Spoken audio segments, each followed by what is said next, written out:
Hello friends, welcome to our chemistry learning class. আজকে আমরা fermentation chemistry ক্লাসে পেনিসিলিনের fermentation দেখব। আমরা একটা গুরুত্বপূর্ণ একটা অ্যান্টিবায়োটিক, এটা কি করে তৈরি হয় সেটা দেখবো আজকে আমরা। ফার্স্ট আসি যে পেনিসিলিন জি মেনলি আমরা দেখব। পেনিসিলিন জি এর স্ট্রাকচার দেখি। এখানে একটা বিটা ল্যাকটাম রিং আছে আর একটা 5 মেম্বার রিং আছে, সেখানে সালফার নাইট্রোজেন কমন আছে, আর এদিকে একটা বেঞ্জাইল আছে।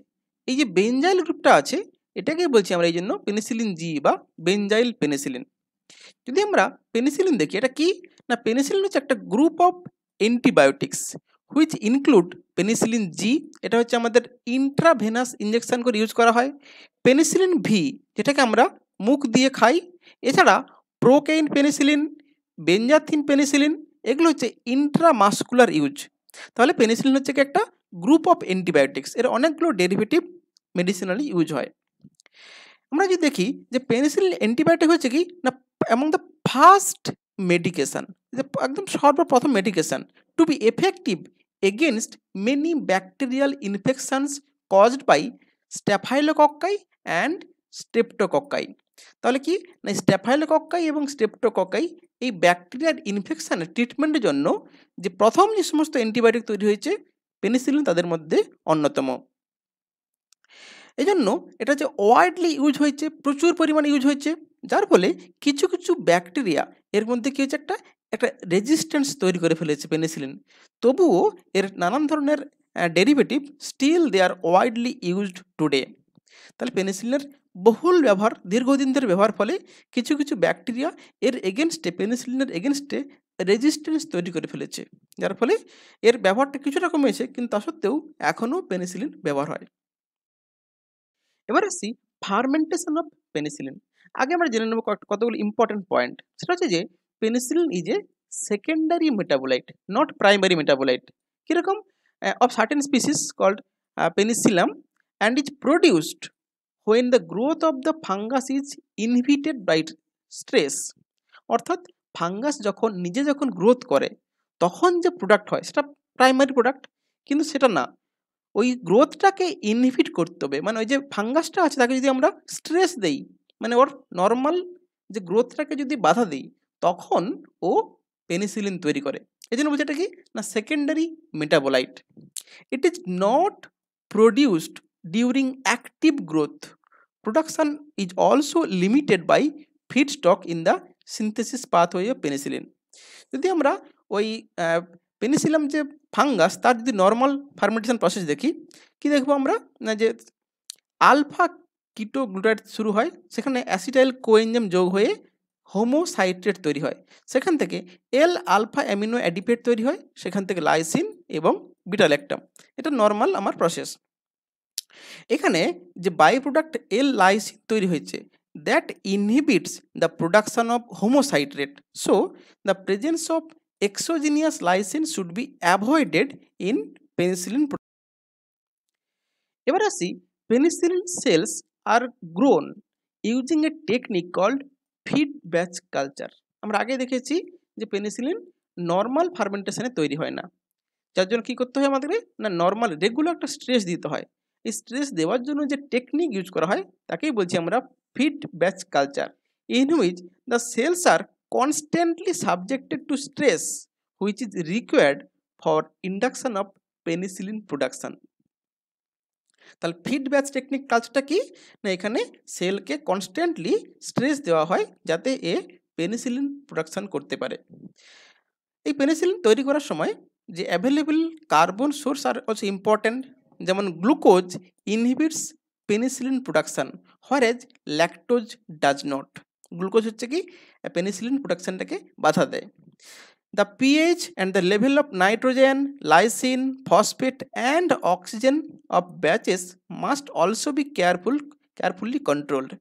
তাহলে মানে পেনিসিলিন প্রোডাকশনের সময় যে কতটা পিএইচ আছে, কতটা nitrogen source, lysine, phosphate, oxygen, সবগুলোর উপর ডিপেন্ড করছে আমার পেনিসিলিন প্রোডাকশনটা।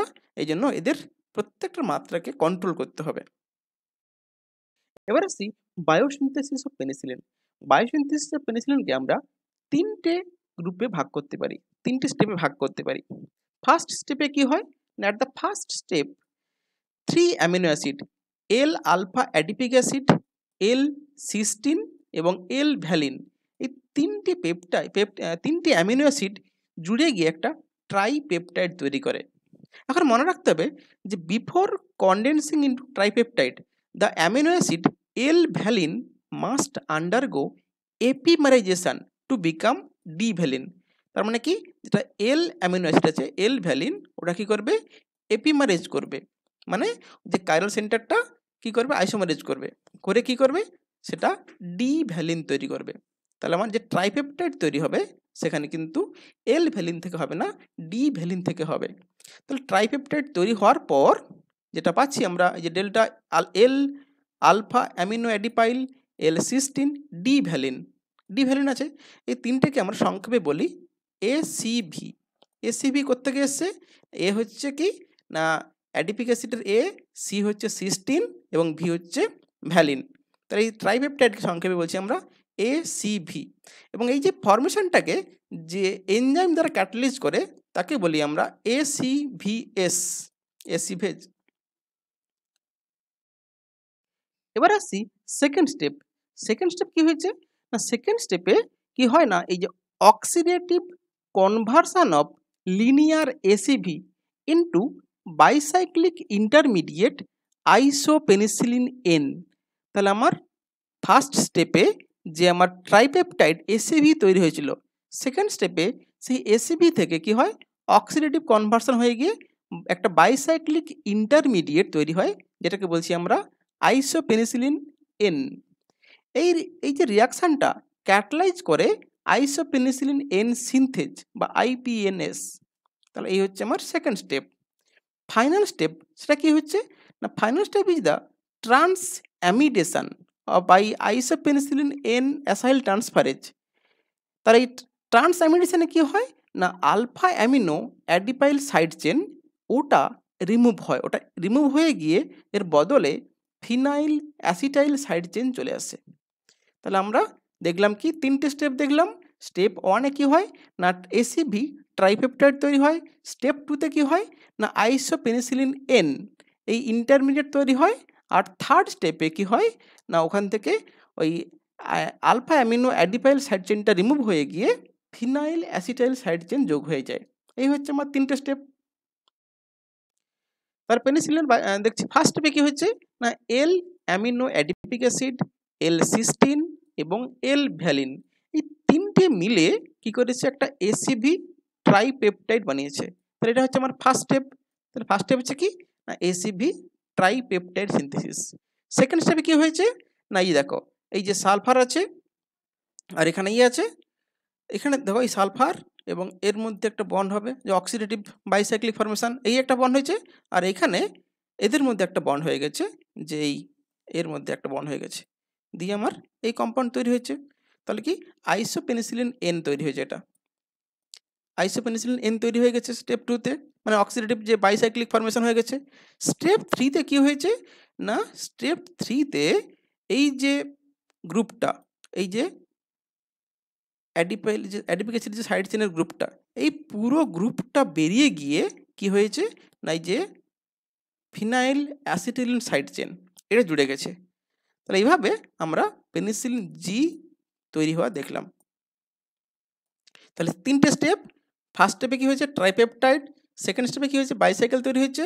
আর থার্ড স্টেপে গিয়ে জাস্ট অ্যাডিপাইল সাইড চেনটা বেরিয়ে গিয়ে ফিনাইল অ্যাসিটাইল সাইড চেনটা ঢুকে গেছে। এই তিনটে স্টেপ। আজকে এটুকুই। Thank you.